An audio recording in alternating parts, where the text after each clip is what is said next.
Hello dear students, कैसे हो आप सभी। आई होप कि बहुत अच्छे होंगे। तो आज के इस वीडियो में हम रूट 2 को अपरिमेय संख्या सिद्ध करना सीखेंगे। तो चलिए शुरू करते हैं।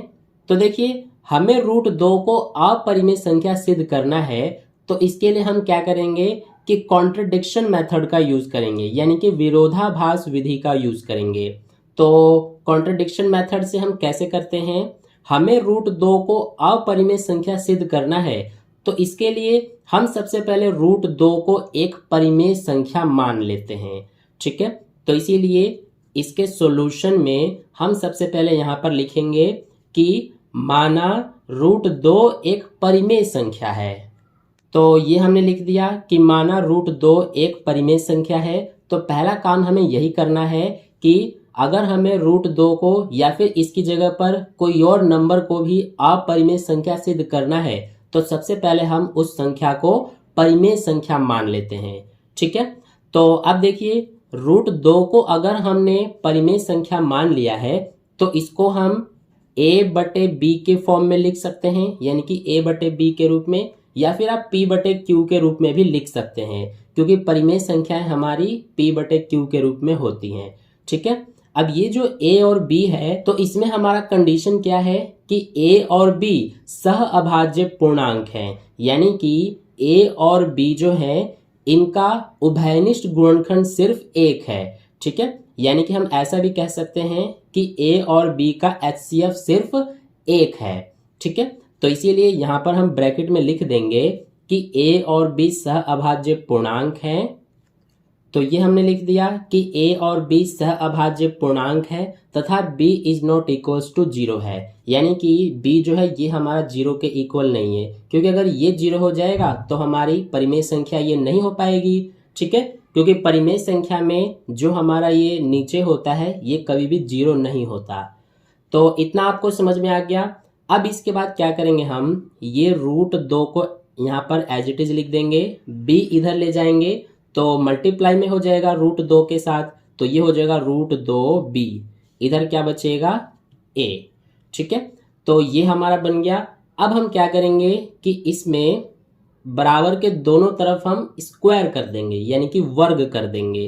तो यहां लिखेंगे हम कि दोनों तरफ वर्ग करने पर, तो देखिए दोनों तरफ अगर हम वर्ग करते हैं तो हमें क्या मिलेगा, रूट 2b में वर्ग करेंगे तो रूट 2 का वर्ग करने पर 2 आ जाएगा, b का वर्ग करने पर b का वर्ग हो जाएगा।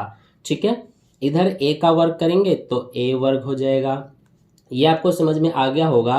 देखिए, रूट 2b का जब वर्ग करेंगे तो इससे ये कट जाएगा, सिर्फ 2 बचेगा, b का वर्ग करेंगे तो b स्क्वायर हो जाएगा। तो यही हमने यहाँ पर लिख दिया। तो इतना आपको समझ में आ गया। अब यहां से 2 को इधर ले जाएंगे तो इधर सिर्फ b स्क्वायर बचेगा, ये a स्क्वायर 2 इधर आके भाग हो जाएगा, क्योंकि इधर हमारा 2 मल्टीप्लाई में है। तो इतना आपको समझ में आ गया। अब इसको ध्यान से देखिए, यहां पर a स्क्वायर बटे में 2 है, इसका मतलब a स्क्वायर जो है ये हमारा 2 से क्या हो रहा है, भाग हो रहा है, यानी कि हम ये कह सकते हैं कि a स्क्वायर 2 से विभाज्य है। ठीक है, तो इसीलिए यहां पर हम लिख देंगे a स्क्वायर 2 से विभाज्य है। तो अगर a स्क्वायर 2 से विभाज्य है तो इसीलिए a जो है ये भी 2 से विभाज्य होगा। इसको ऐसे समझिए, जैसे 100 है, 100 हमारा 5 से विभाज्य है, तो 100 को हम 10 का वर्ग भी तो लिख सकते हैं। तो इसमें ये जो 10 है ये भी इस 5 से विभाज्य होगा। ठीक है, तो इसीलिए यहां पर भी ऐसे ही है, a स्क्वायर अगर 2 से विभाज्य है तो हम कह सकते हैं, यहां पर लिखेंगे अतः a भी 2 से विभाज्य है। ठीक है, तो इस तरह से ये हो गया। अब इसके बाद देखिए, अगर हमारा a 2 से विभाज्य है तो अगर हम a का गुणनखंड करेंगे तो उसमें 2 तो होगा ही होगा, इसके अलावा कोई और संख्या भी होगी, उसको हम मान लेते हैं m। ठीक है। ये m की जगह पर कोई भी संख्या हो सकती है, 1 2 3 4 कोई भी संख्या हो सकती है। ठीक है, तो इसीलिए यहां पर हम लिख देंगे कि m एक पूर्णांक है। ठीक है, तो ये हमारा a बराबर 2m हो गया। अब ये जो a बराबर 2m है, इसको हम क्या करेंगे कि ये जो है इसमें रख देंगे। इसको हम सबसे पहले समीकरण 1 का नाम दे देते हैं। अब a बराबर 2m जो है, यानी कि a की वैल्यू 2m इस समीकरण 1 में रख देंगे। तो यहाँ पे लिखेंगे a बराबर 2m समीकरण 1 में रखने पर, तो समीकरण 1 क्या है, इसको सबसे पहले लिख लेते हैं। 2b² बराबर a² है, तो यहाँ से ये 2b² बराबर a का मान 2m है, तो यहाँ पर a की जगह पे 2m लिखेंगे और स्क्वायर। तो अब देखिए ये 2b² बराबर 2 का स्क्वायर करेंगे 4, m का स्क्वायर करेंगे m² हो जाएगा। अब 2 इधर जाके डिवाइड हो जाएगा, तो इधर b² बचेगा। तो 2 से 4 को डिवाइड करेंगे तो 2 बचेगा और m² बचेगा। ठीक है, तो ये हो गया। अब इसके बाद देखिए यहाँ से 2 को इधर लाएंगे तो ये हमारा b² बटे में 2 हो जाएगा, इधर बचेगा सिर्फ m²।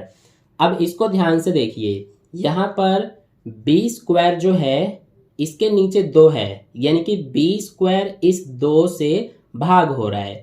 तो हम क्या कह सकते हैं कि b² 2 से विभाज्य है। तो अगर b² 2 से विभाज्य है तो हम क्या कह सकते हैं, यहाँ पर लिखेंगे अतः b भी 2 से विभाज्य है। ये हमारा बिल्कुल वैसे ही है जैसा अभी हमने यहाँ पर a के साथ भी किया था। ठीक है, तो इसी तरह से यहाँ पर b भी 2 से विभाज्य होगा। अब यहाँ पर क्या करेंगे हम, ये जो हमारा लाइन है इसको हम समीकरण 2 का नाम दे देते हैं, और ये जो हमारा आया है इसको समीकरण 3 का नाम दे देते हैं। तो अब समीकरण 2 में देखिए a हमारा 2 से विभाज्य है और समीकरण 3 में b हमारा 2 से विभाज्य है, यानी कि हम ये कह सकते हैं कि a और b का एक उभयनिष्ठ गुणनखंड हमारा 2 भी है। लेकिन यहाँ पर हमने क्या देखा था कि a और b हमारी क्या है, सह अभाज्य पूर्णांक है, यानी कि a और b का उभयनिष्ठ गुणनखंड सिर्फ 1 है। लेकिन यहाँ पर a और b का उभयनिष्ठ गुणनखंड 2 भी हमें देखने को मिल रहा है। तो इसीलिए यहाँ पर हम क्या लिख देंगे अब कि समीकरण 2 व 3 से, यानी कि ये समीकरण और ये समीकरण से क्या होगा हमारा कि a और b का उभयनिष्ठ गुणनखंड 2 है। तो यहाँ पर लिख देंगे, तो ये हमने लिख दिया कि a तथा b का उभयनिष्ठ गुणनखंड 2 है।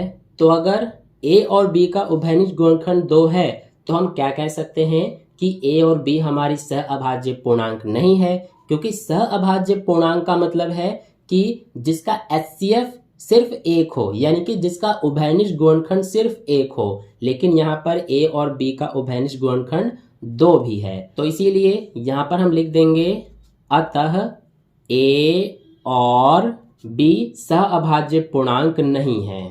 तो अगर a और b सह अभाज्य पूर्णांक नहीं है तो इसीलिए यहाँ पर हम लिख देंगे तथा √2 ये भी परिमेय संख्या नहीं होगी। तो यहाँ पर लिख देंगे हम कि √2 परिमेय संख्या नहीं है। तो अगर हमारा √2 परिमेय संख्या नहीं है, अतः यहाँ पर हम लिख देंगे कि √2 हमारी अपरिमेय संख्या है। ठीक है, अतः √2 अपरिमेय संख्या है। तो इस तरह से हमने सिद्ध कर दिया कि √2 हमारी अपरिमेय संख्या ही है। ठीक है, तो ये हो गया हमारा सॉल्यूशन कंप्लीट। आई होप आपको अच्छे से समझ में आ गया है कि किस तरह से हम √2 को अपरिमेय संख्या सिद्ध करते हैं। इसी तरह से इसी टाइप के और भी जो क्वेश्चंस होंगे, और भी नंबर्स जैसे कि √3, √5, उनको भी इसी तरह से अपरिमेय संख्या सिद्ध किया जा सकता है। ठीक है, तो आई होप आपको अच्छे समझ में आ गया है। तो अगर आपको वीडियो अच्छा लगा है तो वीडियो को एक लाइक ज़रूर कर देना, अपने दोस्तों के साथ भी शेयर कर देना और चैनल को सब्सक्राइब करके बेल आइकन प्रेस कर लेना ताकि कोई भी वीडियो आपसे मिस ना हो सके। तो मिलते हैं फिर नेक्स्ट वीडियो में, तब तक के लिए धन्यवाद।